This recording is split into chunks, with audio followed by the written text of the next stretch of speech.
All right. Thank you very much. So, hi everybody. My name is Joel Cardella. I have been in IT for over 20 years in various capacities. I have my contact information for you here because I'm a talker and I like to talk. And so the big thing that I'm going to push at you today is if you want to talk about something, send me an email, call me up. I'm more than willing to chat about anything. Sometimes when we get together, we just run ideas by each other. If you talk out loud, if you have a sounding board, helps you work through your own problem. So I'm all about the community and doing that. Now, normally, this is very hard for me to stand in one spot. I normally rove, but because we're doing the audio and stuff, I got to stand here. So it's going to be a little difficult for me to do that. So if I start to stray, just push me back. So I'm going to talk to you today about data breaches really being the cost of doing business as seen by a lot of companies. So this is my snarky way. Having an English degree, I have to work in words like fait accompli whenever I talk about something. But essentially, what I'm saying here is we can't arrive at a conclusion that says companies are worried about data breaches and data breaches costing them money. That is a true statement. Data breaches happen and data breaches cost money. Whether or not a company is concerned about that is all based on their risk appetite. That's really the focus of what we're talking about here. So if we look at things like data breaches, right, this is not new information. The cost of data breaches is rising. It always rises. A lot of this is probably because there's a lot of companies that pop up that deal with data breaches, and they get news media coverage and they get the ability to get their stuff out there, so the recovery from that data breach goes up as a result of these things happening. So it's kind of like one thing driving the other, the tail wagging the dog, if you will, right?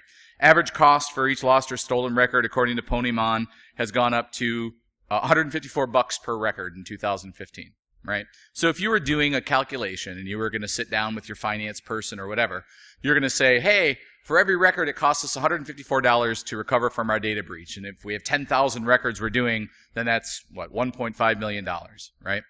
And that's a good thing to do. That's a good thing to say. It's a good starting point to have those discussions.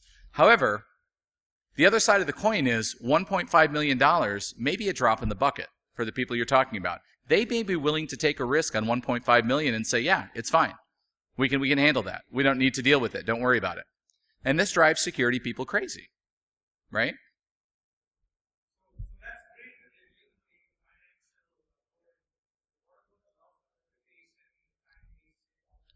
Okay, so the question is, what about things like loss of reputation?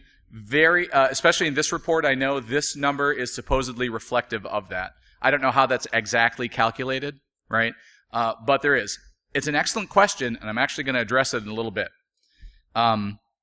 So here's the attribution for you that I give you from the sources that I take. So you can look this stuff up, and you can see what these numbers are, and you can see, you know, what drives the data in these reports, right? So I have to put out a big shout out to Dave Shackelford for posting something that helped me significantly right before I did this talk, and that was the information that kind of drives the things I'm talking about. So there's a website called Information is Beautiful, which is a giant data repository of data visualization. Information is Beautiful is great. One of the things I do is I teach data visualization at a university, and this is a website we use all the time. So if you've never been here, I encourage you to check it out. It's a very, very good resource for you. So what they have up there is they have a thing about the world's biggest data breaches. This graphic is so large, it took 4 slides to put together. So I only took out the top part of it because they actually do a timeline where they go back to 2015 to the latest. These are obviously data breaches that have been reported in some way, shape, or form. So what is kind of omitted on here is the data breaches that go unreported, right? What are those? Well, we don't know, but we can infer from what we see here. So the size of the bubble in this particular case indicates the amount of records that were breached or hacked or stolen or whatever you want to say. So you got some big names here. Anthem, Healthcare, right? You got eBay. We have JP Morgan Chase, a bank. We have Target. Everybody's familiar with the Target breach, right? Plus a bunch of these other stuff. And if we went down this slide, you'd see some pretty recognizable names as we drive down that. One of the filters you can do up here with this particular infographic is you can look at the record sensitivity. So the bubble size changes, and the bigger the bubble, the more sensitive records were released. When we say sensitive records, we mean things like PII, personally identifiable information, name, address, social security number, healthcare records, things like that, right? So you can kind of pivot this data and look different ways at what's what as you go through the visualization. It's very interesting. It's a good tool to use that you can use when you're having discussions about data and data breaches and data leaks, things like that. Now, what's interesting is if we go back here and we look at companies that are on here, okay, again, remember this is a big giant graphic. One of the things that Dave did is he pulled some stock data of these companies, and he said, okay, we know they've had these breaches, whether they're big data breaches or whether they're sensitive breaches. Let's look at how they did in the stock market when it happened. So this, for example, this particular one is Heartland Payment Systems, which had a data breach. So right here where the circle is, roughly in 2009, I think, was when they had their breach announcement. You can see they had a very poor stock performance. Okay? It was somewhere between $0 and $10, about $5, we'll say. And now, as of January 1st of this year, they're up at $48.79. Okay? So over time, since the breach announcement, they've had a steady increase over the last 5 years. Okay, that's one company. Let's look at another company. Let's look at TJX. You might know them as TJ Maxx, right? They had a breach, fairly significant one. It was one of the bigger ones that was announced when it happened, 2007. They have also performed significantly well, stopping at 68.50 when these snaps were taken, right? Let's look at Adobe. Right? We know Adobe had a big breach. We know Adobe has problems with their products. Apparently, those problems are not enough to actually cause them any fiscal issues because they too have gone up in value. Right? Global Payments. They had a big breach. Theirs was a sensitive breach because they had credit card details and name and address details. So there was PII in this particular breach. They've had no problems either. And then we talked about Target. Target's fairly recent in our timeline here. Here's the breach announcement. Here's their stock price. Doubled, at least. Interesting. So I grabbed a tweet from Space Rogue back in February. Target paid $1.2 billion in dividends on $21.8 billion in revenue. Its data breach cost it $162 million. They had a CEO that was fired. They took a reputational hit. To them, this is a cost of doing business figure. That's simply the way executives are thinking about this, especially when these things happen. Do you have a question?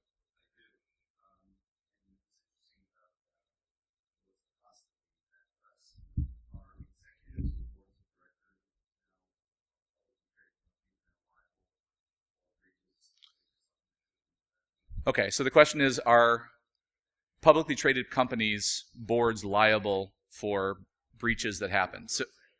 So the answer is not yet. The SEC has been making some guideline recommendations, and generally when the SEC makes guideline recommendations, they eventually become some sort of, I don't want to call it law because it may not necessarily be a law, but there could be a regulatory rule that says they're there. The language that they have used is not explicit enough to say we're going to hold your feet to the fire and you're going to be liable and responsible. Right? Unlike SOX, which says, Mr. CFO or Mr. CEO, when you're signing off on this document and you're saying that your books are good, you will go to jail if they are bad. Whole different thing. So the SEC has been making some motions to do that. And it's a good question, but I will tell you, I work for a company that's $50 billion. We're private. We don't give a crap about the SEC. So, well, yeah, that remains, yeah, I mean, yes, I'm sure that's true. But, again, let's look at a company like Sony, right? Very interesting you said that. So I'm going to read this off the slide. This is Michael Linton. He's the CEO of Sony Entertainment Systems. Sony has had a couple of significant incidents. The most recent, you might be aware, where they got a hold of a ton of emails from Sony, and those emails got leaked, and it's led to all kinds of very interesting things into the lens of a large corporation. But it says here, this is from an article in Fortune magazine. In December 2014, in an interview with National Public Radio, Linton insisted his company was extremely well prepared for conventional cybersecurity, but faced the worst attack in U.S. history. He has repeatedly described it as a highly sophisticated attack. Sony Pictures provided written responses to questions through Robert Lawson, its chief spokesman. He says Linton has no plans to fire or discipline anyone. CEO's reasoning rests on the belief that because Sony's assailant was a foreign government with far more resources than a renegade band of hackers, what happened was unstoppable. The studio simply faced an unfair fight. Now, all these emphases are mine. They're there because this is what is in the mind of the executives.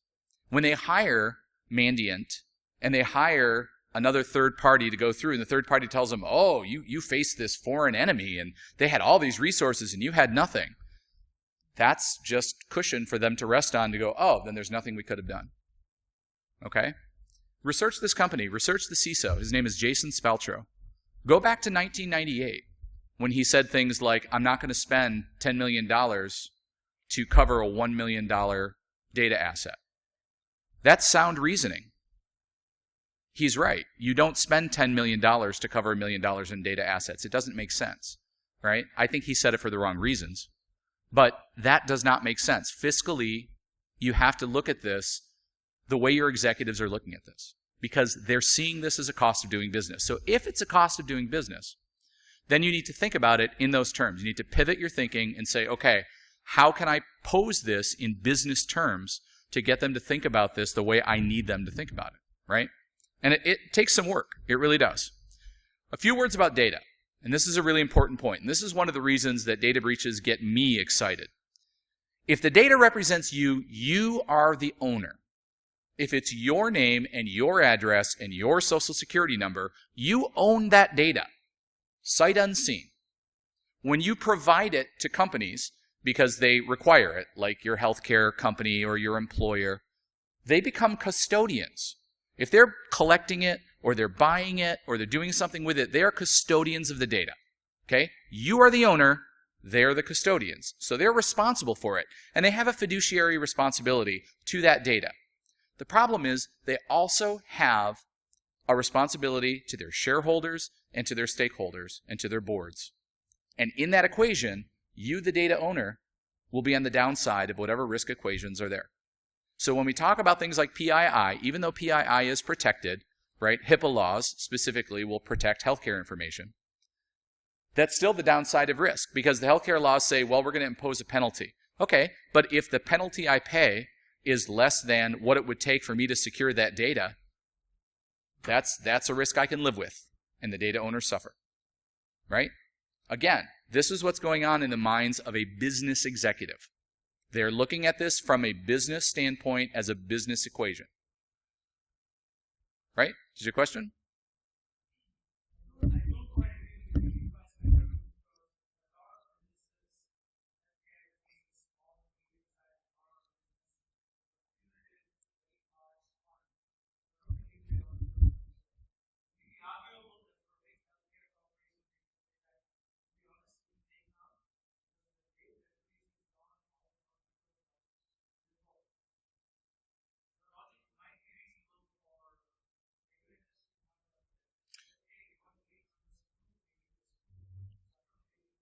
I would agree. I would agree with you, other than the fact that the Anthem breach has yet to have a monetary penalty that has caused Anthem any significant pain. Because yes, you're right. When you're talking about healthcare, that's sort of the bread and butter of the healthcare organization, right? Even patient care. When we talk about patient care, it's all data. It's all data. Yes, you know, they want to make you well and do things with your body, but it all relies around that data collection and the back end of that data stuff. And they do need to take those steps to provide it. And it can very significantly impact them. And I've seen health plans go under, you know, as a result of it, or get acquired, or what happens. Yes, I totally agree. But that's just a small cosm in the whole thing. Again, I work for a $50 billion company. I have 12,000 users all over North America, the U.S. and Canada. Canada doesn't have HIPAA laws. Canada has their own healthcare privacy laws. Actually, they're more stringent than ours. And the penalties are stiffer. But again, when we do the equation, when we really cost it out, the company may be willing to bear the risk to say, yeah, this data could get out there. You know, what can you do cheap? Okay, I can encrypt it. I can give you dual factor. I can give you this. Okay, that's fine. We're good to go, right? It all depends on kind of what your compliance gods are in charge of. But yeah, I agree with you. It really depends on context, right?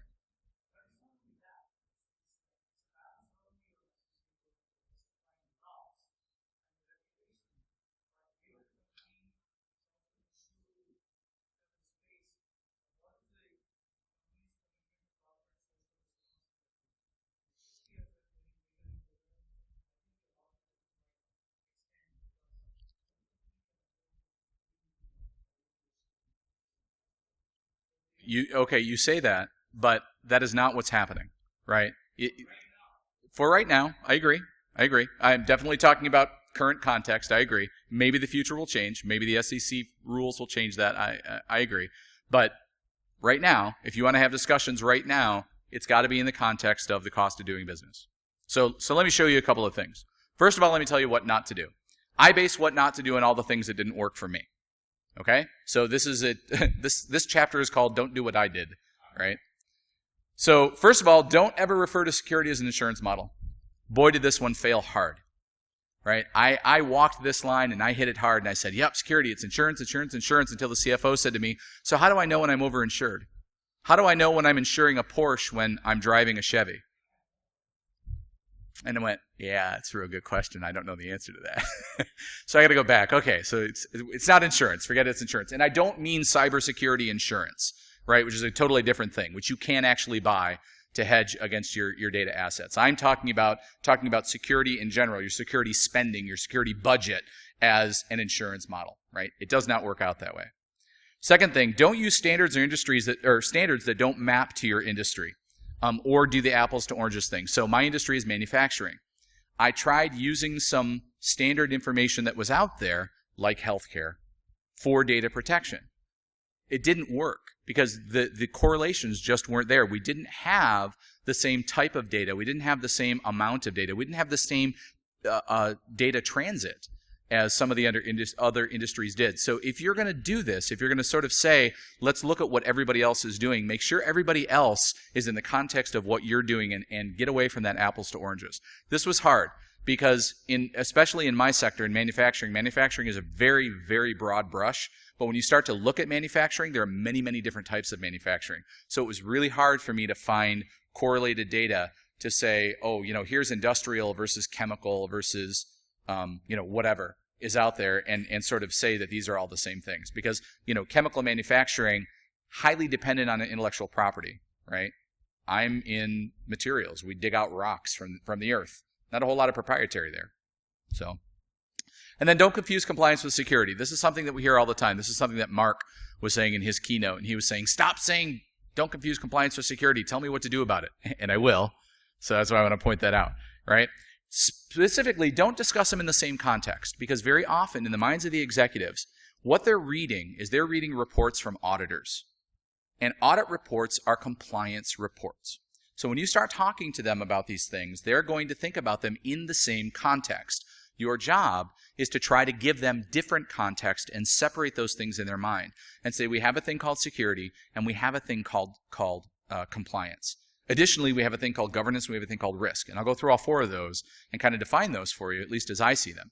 Help them to understand and uncouple these terms. That will make your conversations much, much easier. And I say executives because I talk to executives. Maybe you're just talking to a manager. Maybe you're talking to a peer or to a business person. It's the same thing. If you're not in the sphere, people do not understand security and compliance are not the same thing. They don't understand it. So it's our job to educate, right?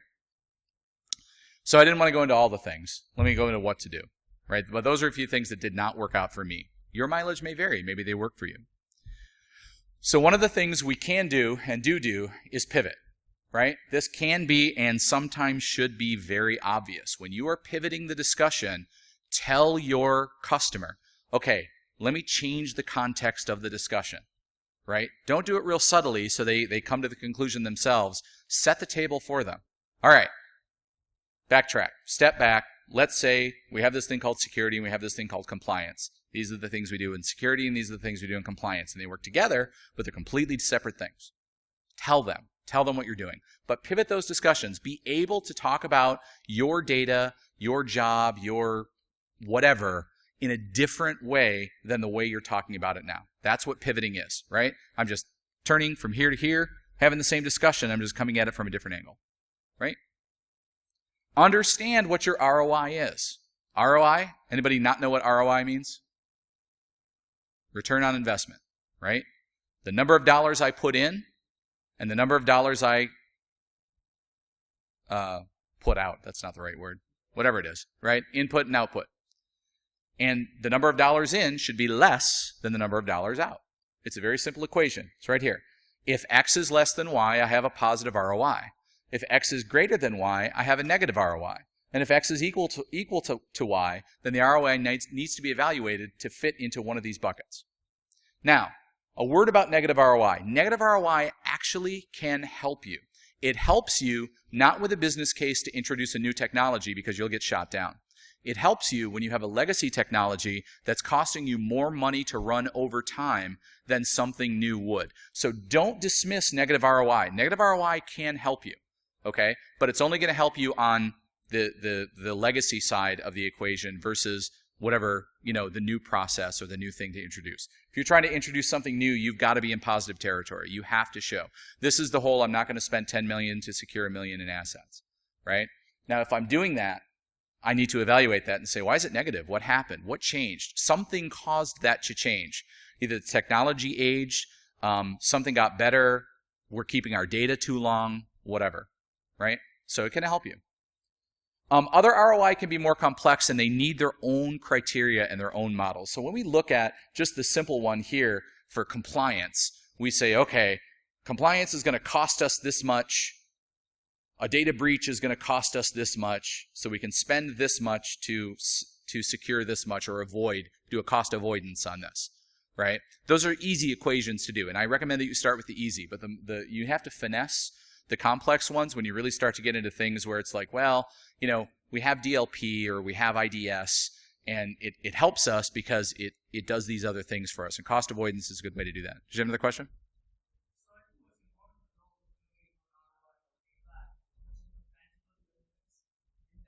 Correct, yeah.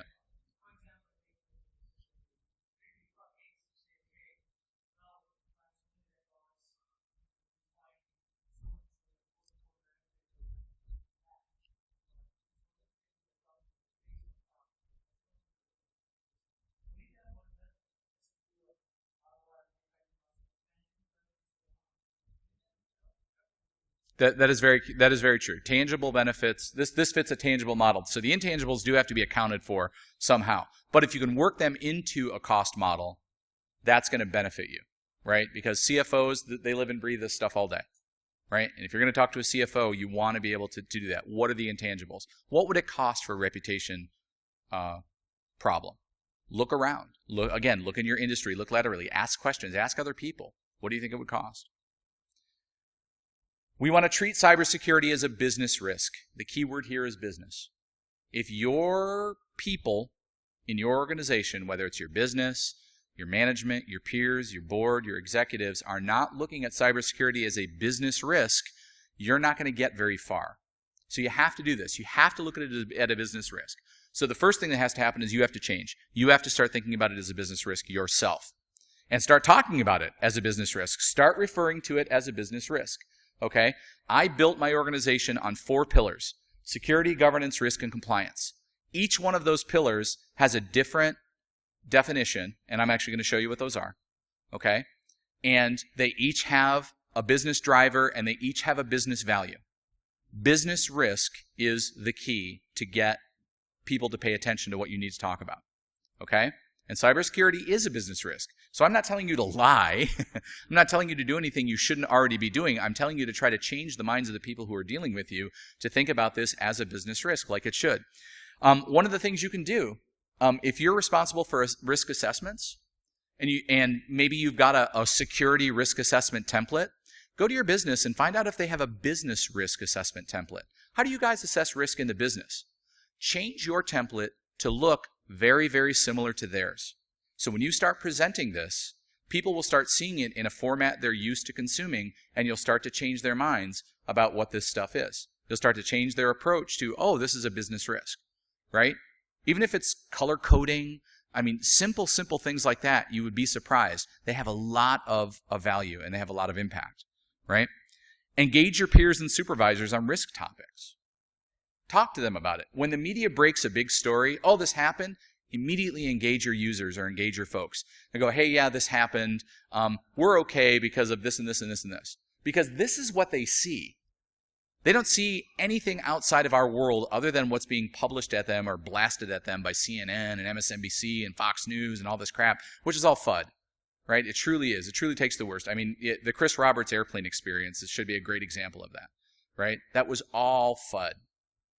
I sat and watched Chris's presentation, had actually talked to him before that about all of this, and I had a lot of the details that came out in the media that were completely wrong. And I was like, this is crazy. It was just absolutely insane. But this is where our ROI begins. So when we talk about ROI, okay, cybersecurity as a business risk, now we've started the return on investment cycle when we start thinking about it as a business risk. So that's an important piece. Next thing we do is we want to build a path to awareness by your leadership. We want them to be aware. We want them to understand what it is we are talking about in the right context in a format they can consume and understand. If you ever does anybody talk to executives directly? Okay. Executives don't deal well with slides with a lot of words. Okay? It's pictures, very small sentences, very short presentations. That's the world of the executive. That's how they live. Right? Talk to me like I'm two kind of thing. That's fine. Can you take everything you do in security and condense it to 2 slides? That's my challenge to you. If you can, you're likely very good at sending the message you need to send.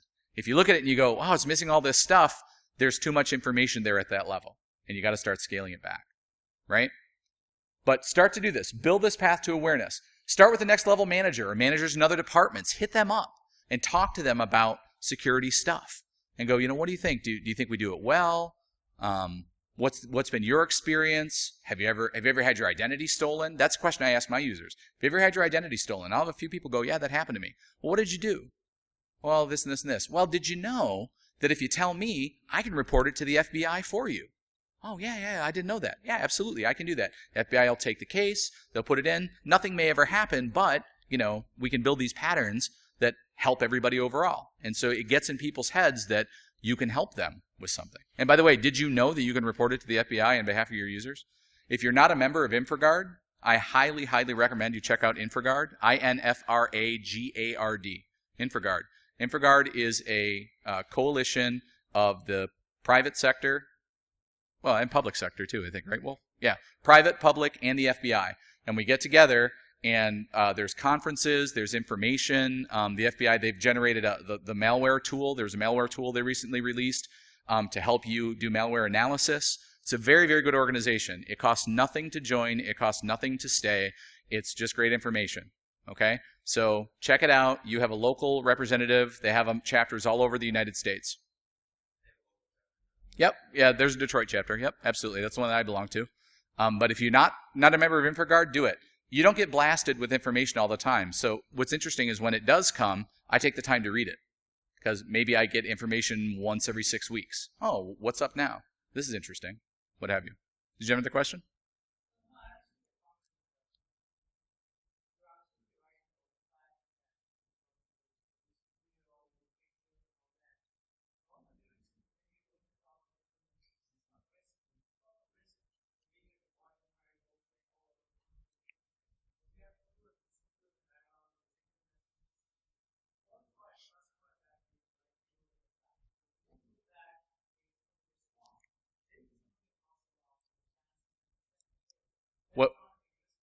What I like to do with risk is I like to talk to them in terms that they're used to hearing it.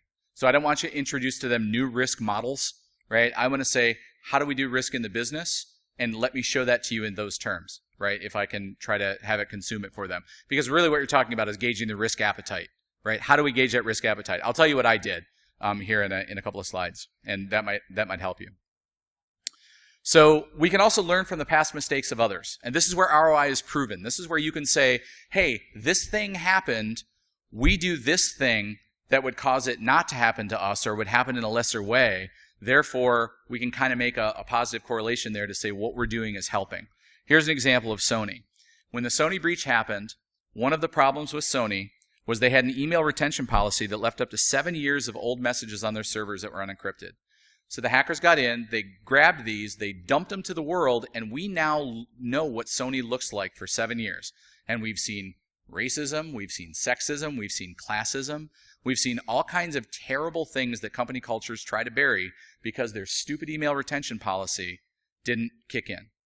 If you ask any lawyer about this, they will say the worst thing that can ever happen is that you keep emails around. Lawyers want you to delete emails immediately. You read them and delete them. That's it. Always have an empty inbox. Maybe that's your excuse to have an empty inbox. The lawyers told me I had to delete everything, right? That'd be a great thing, wouldn't it? Wouldn't that be awesome? Right? Another problem was the company was essentially using email for long-term storage of their business records. Now, this is the business's problem. The business did not deal well with a document retention system. So they said, no, we'll just use email. I've seen this happen. I've been in organizations where this exact thing happened. And when they tried to change it, there were screams of protest from the business, and they backed off and said, okay, we won't do this. They tried to implement a 2-year retention policy on email. Well, I've got business contracts that are going back 10, 15 years that I need to keep for valid business reasons.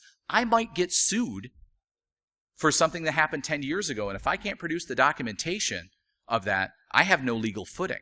That's a valid business reason to keep documentation.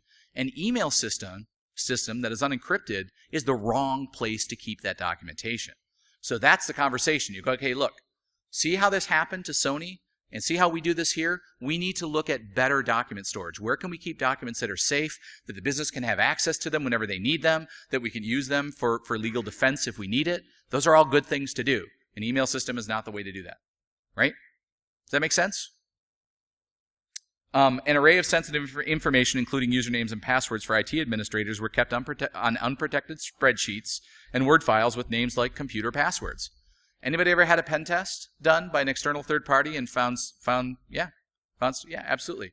I found them on my own network. I actually monitor my own network for certain keywords, and I see them come up. Oh yeah, absolutely. Yeah, this happens. This happens. I had a pen tester come in. And in an hour had compromised one of my system administrator's passwords because it was weak. Windows sysadmin had access to the entire network. Now, the scope of the penetration test was try to get in, try to do this stuff. In an hour, he'd owned the network. He's like, what do you want me to do now? I said, tell me how much damage you could do. He goes, okay. It was catastrophic. It's absolutely catastrophic.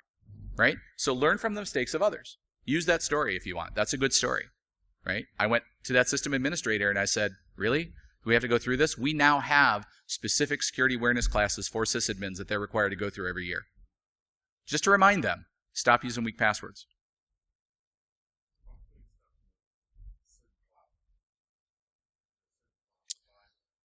So in this particular talk, I don't want to talk about vendors or things like that, but I understand what you're saying. There are document retention systems that reside in cloud spaces. I believe we've now gotten to the point where some of them are trustworthy.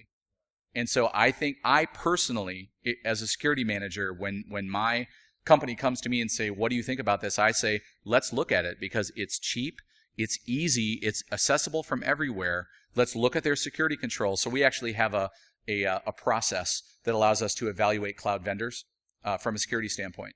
And so, what does it look like and how do we get through it? And if they pass our tests, then we say, yeah, green light, let's go for it, let's do it.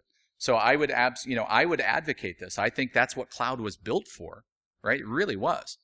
There's a whole lot of other things that go into that. You got to talk to lawyers, you got to talk to this because you have to make sure that you're retaining things correctly. Like, for instance, I'm in industrial manufacturing. One of the things I have to deal with is environmental law. And environmental law has much longer statutes on it than a lot of other law out there. So we sometimes have to keep environmental records for 15 or 20 years. But that is an exception to our standard policy of 2-year document retention, right? So all those things have to go into play and you have to figure it all out. But yeah, I would encourage you, look at them. Definitely do an evaluation. Ask questions, certainly. How do you guys secure this? What do you do? What happens if you get breached? Well, we never have. Well, what happens when you do, right? Those are good questions to ask. Do it. Put them on the spot.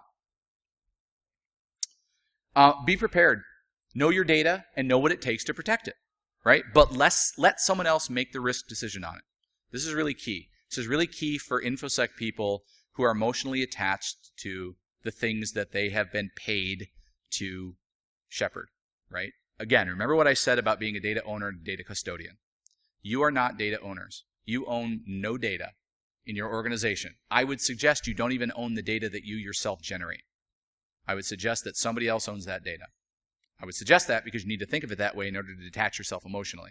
It's not your data. You don't care.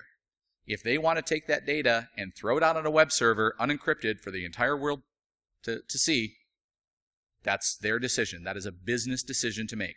Okay, I am your counselor. I am your advisor. I advise you not to do that.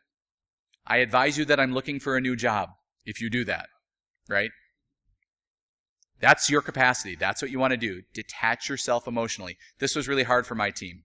Okay, we run an ERP, and in our ERP, there's a lot of data, and my team is responsible for all of the segregation of duties mitigations in there. Those segregations of duties, however, are not driven by us. We don't care what they are. They're driven by financial controls. I mentioned we're a private organization. We have very SOX-like controls on our data that come from Europe. Okay, Europe, very, very stringent on data protection. So all of the segregation of duties that we implement come from these European standards. But we don't care what they are. We simply implement them. If the business wants to break those SODs, that's on them and their auditors. That's not on us. Right? So detach yourself. So be prepared. Know what your data is. Network, network, network. Talk to people. Come to these kinds of events. MySec. Mark was pushing MySec really hard this morning, and I totally agree. Right? Be involved in your community. Do what you can. Engage on Twitter, forums. Swipe. Everybody know what Swipe is? Know what Swipe is? Swipe is steal with integrity and pride. Anything you see at any of this stuff, you take it and you use it. That includes all my stuff. My contact information is in here. If you want these slides, this presentation, I will email it to you. I do not care. Send me a note, no problem. I'll get it to you. Okay? But definitely, do this. If it's out there, use it. It's information you can use. It's awesome stuff, right? And this is where ROI can be enhanced because you can start to say, hey, other people are doing this. This looks like it's a thing. And you can have discussions around it. It's a really useful thing. What's that? Oh, yeah, no problem. Okay, so this is a really long slide, and this is why I would email you to this, because I'm not going to talk about this whole thing. But this is when I was talking about, I took 4 pillars, security, governance, risk, and compliance. I split them down, and I said, here's the functional areas. Here are the key functions of those areas. Security does this, governance does this, risk does this, compliance does this. How do we achieve those things? These are the things that we do, right? What is the business value of those things? These are the business values that those things represent. This is a huge slide. Again, when we talk to executives, this is a little bit hard for them to consume, but I can talk to it and I can say, and if you want the details, I'll give you the details. But they understand now that we've got direction that takes us right into business value. Security equals business value. Security is a business risk. Absolutely. Good conversations to have. All right? The next slide here, what are our critical success factors? What makes us successful? Our critical success factors is when we are providing cost-effective security controls and risk mitigation. Okay, great. It's kind of a nebulous thing, paints it with a broad brush, but it's something we can zero in on if we need to. What are our key activities? These are the things that we do. What are our key interfaces? IT security, project management, external auditors, legal, corporate communications, blah, blah, blah, blah, blah. Right? This is where security interfaces to the world.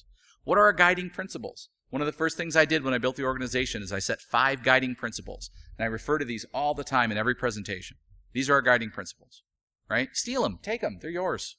I don't care. They're generic. I think I stole them from somebody else.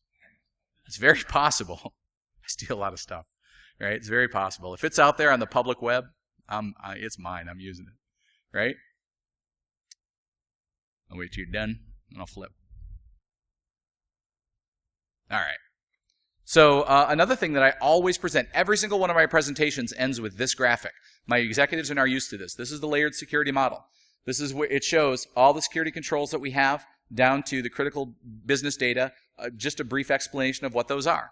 It's a super, super, super simple architectural diagram. That's all it is, right? But it's something they can look at. This is actually like a widget in PowerPoint. Like I didn't even build this. All I had to do was type some words and it built it for me. It was beautiful, right? You can do this. Super easy stuff. Take this one, steal it. I don't care. Just modify it with what you want in there. That's okay. But I put this in every single presentation at the very end, and they're used to it now. Oh yeah, that's how we do security. That's how we do security. Yep. It's layered. Layered defense. All about layered security. It's helpful. For us, segregation of duties.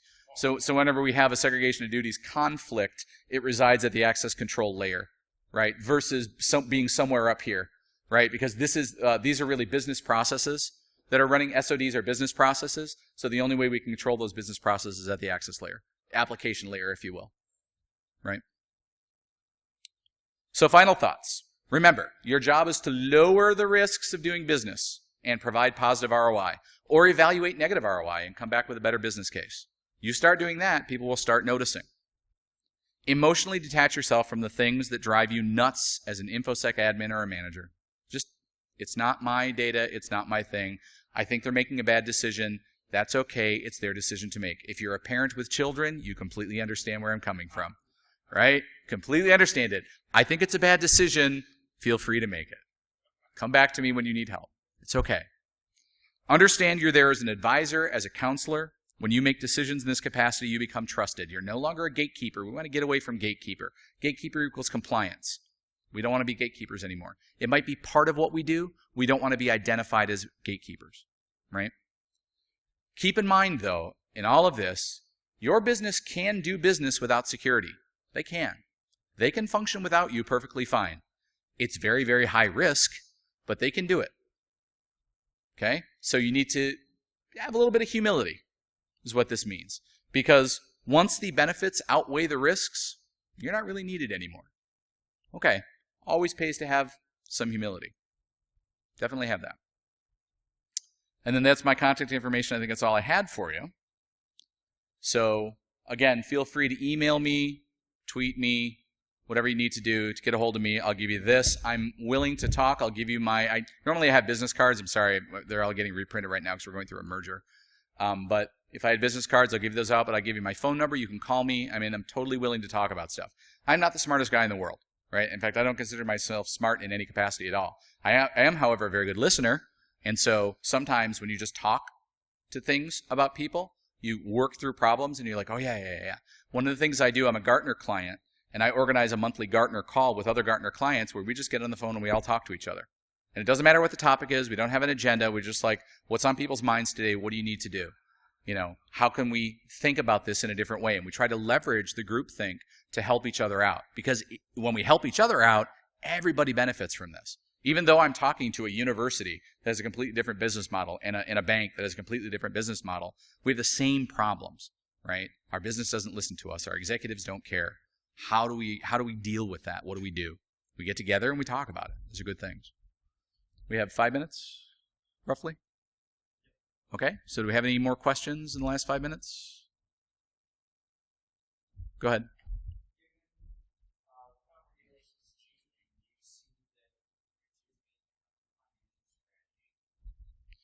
Yeah, so the question is, with regulations changing, will breaches become a financial strategy? I absolutely believe that's true.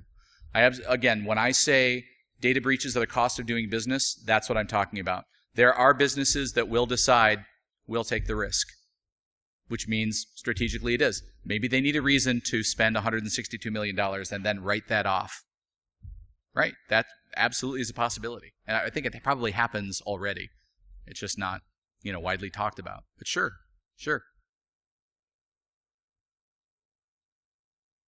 Anyone else?